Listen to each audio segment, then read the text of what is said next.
Hey, if you or someone you know can benefit from this channel, please like, share, and subscribe. That way we can work together and create the communities that we are yearning to see. Enjoy this video. Peace. Hello guys, I'm your host Kendrick, and welcome to another episode of Talks with Ken. Now that we've had a chance to discuss the husband and wife, let's dive into the children. And for you guys up north, that will be children. If you can't see by now, I'm a true believer of order in every facet of the word, because without order, all we have is chaos. And it's no different with children. In fact, I believe it's more important to establish order with our kids. But first, if we want to understand what shapes and molds a child, we have to start before the kids were even conceived, because it all began with how the parents were raised. Factors such as one-parent household versus two-parent household, faith-based belief versus non-faith beliefs, even the communities and cultural environments in which we were raised in, and possible childhood traumas that parents themselves had to endure. I'm not going to dive into all the specifics today, but I'm sure I'll delve into these in the future. Now, why is this important? If your parents were reckless as a child, they're probably going to be more lenient with their children being reckless. And on the other hand, if your parent lacked structure, they may be more prone to try to establish structure in their own home. If your parents went without, they're probably going to want to make sure they have everything in their power to make sure you don't miss out on anything. If your parents grew up on the wrong side of the tracks, they're probably going to stop at nothing to make sure you don't grow up in that same environment. While parents may have the greatest intentions, sometimes those intentions can be misplaced. Case in point, the very same things your parents thought were best for you, you may have mistaken as cruel and unusual punishment. Our entire parenting philosophies are determined by the stories we've told ourselves from our very own upbringing. But let's jump to the good stuff. That's what we all here for, right? I'm going to begin with a very strong statement. Parents today are soft, mainly because parents refuse to do what's hard, and that's to parent. There's such a thing as too much understanding. Back in the day, let's say 50s, 60s, 70s, maybe even the 80s, you had high schoolers driving the school buses while they too were to attend that same school they're driving other kids to. Kids were very much kids, but also had enough structure, discipline, and work ethics to carry them into adulthood. Kids were encouraged to have free play with less supervision.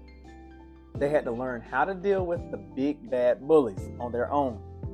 And while also playing with friends, you have gotten hurt doing something you probably shouldn't have been doing in the first place.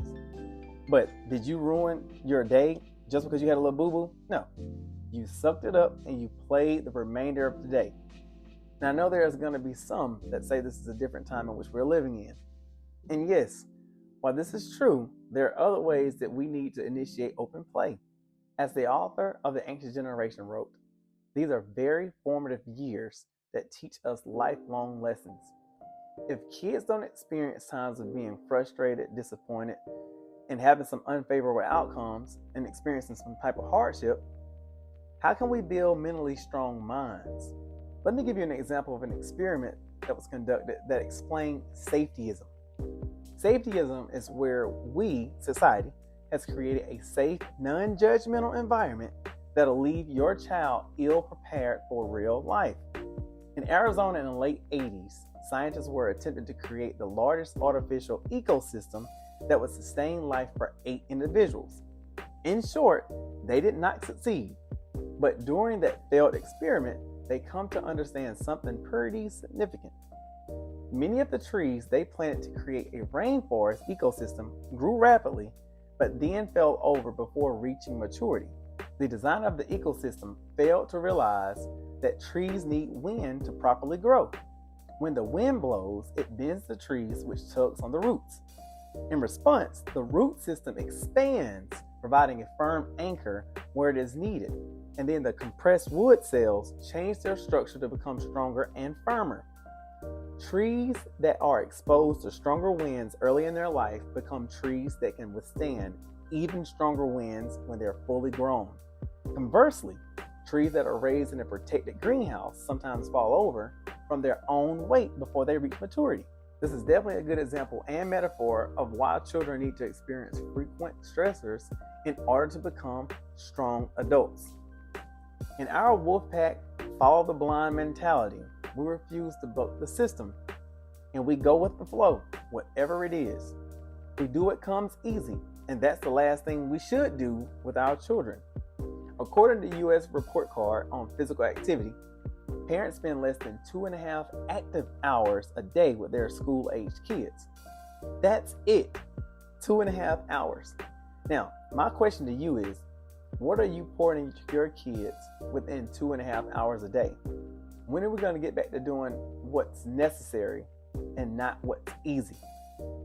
Parents excuse bad behaviors by saying statements like, they'll grow out of it, kids will be kids. You know, we did the same thing when we were young. And stuff like, they have the rest of their lives to work, let them have some fun while they're young. We love to say we're trying to break generational curses.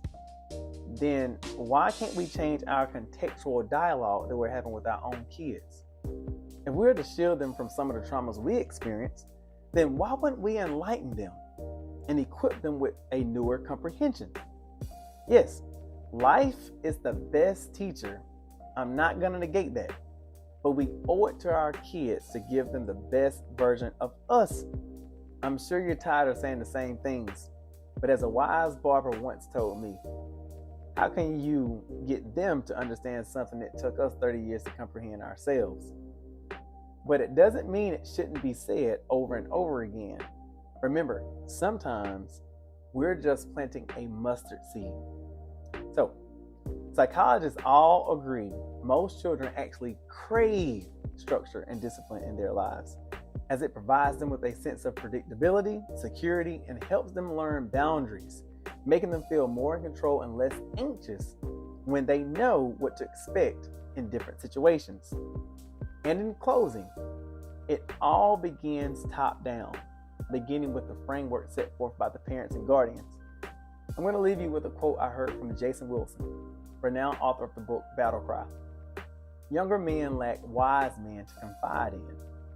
Maybe instead of saying this is a new generation of kids and leaving it at that, let's arm them with our wisdom and don't hesitate to correct them when you see them in the wrong. Because if you don't, somebody else will. But hey, you ain't got to follow my advice. I'm merely here to get the conversation started. Much love, Kendrick out. Peace.